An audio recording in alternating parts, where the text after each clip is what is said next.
Bismillahirrahmanirrahim. Assalamualaikum warahmatullahi wabarakatuh. Alhamdulillahirabbil alamin. Assalatu wassalamu ala asrofil anbiya'i wal mursalin wa ala alihi washabihi ajmain, amma ba'du. Tipayun mangga urang sami-sami pancatkeun puji sinareng syukur ka Allah Subhanahu wa taala anu mana kalayan rahmat sareng hidayahna urang tiasa kumpul dina acara ieu. Tepangkeun simkuring Aditya Eka Muladi ti kelas 11 MIPA 2 salaku panubu catur teu hilap panghaturkeun nuhun kasadaya nu anu tos tiasa hadir dina kesempatan ieu kanggo ngadiskusikeun ngeunaan daring barudak sakola.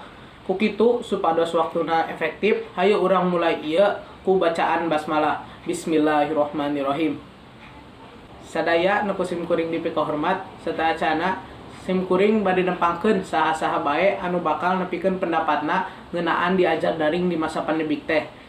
Nyaeta nu mimiti aya Rizal ti kelas 11 MIPA 2, teras aya Paujan ti kelas 11 MIPA 2 sareng Raihan ti kelas 11 MIPA 7. Kukituna disumanggakeun ka Rizal kanggo ngadugikeun pendapatna ngeunaan daring. Hatur nuhun ka Rizal nu tos nepikeun pendapatna ngeunaan daring. Nurutkeun pendapat ti Rizal, daring teh aya kaluwihanna nyaeta ngurangan penyebaran virus corona. Saterasna ka Paujan disumanggakeun ngadugikeun pendapatna.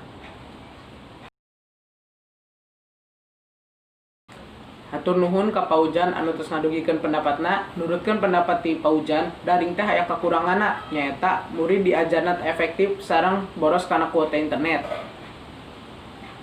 Salajengna aya Raihan disumanggakeun ngadugikeun pendapatna.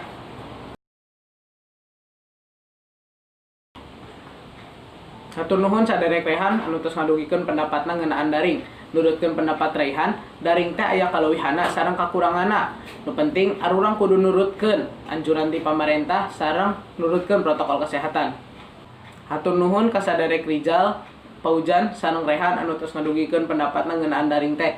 Salajengna langsung bae bilih aya nu bade ditaroskeun atanami nambihan pendapat ngeunaan daring ieu, mangga kanu bade naros ngadeg sareng tepangkeun wasta.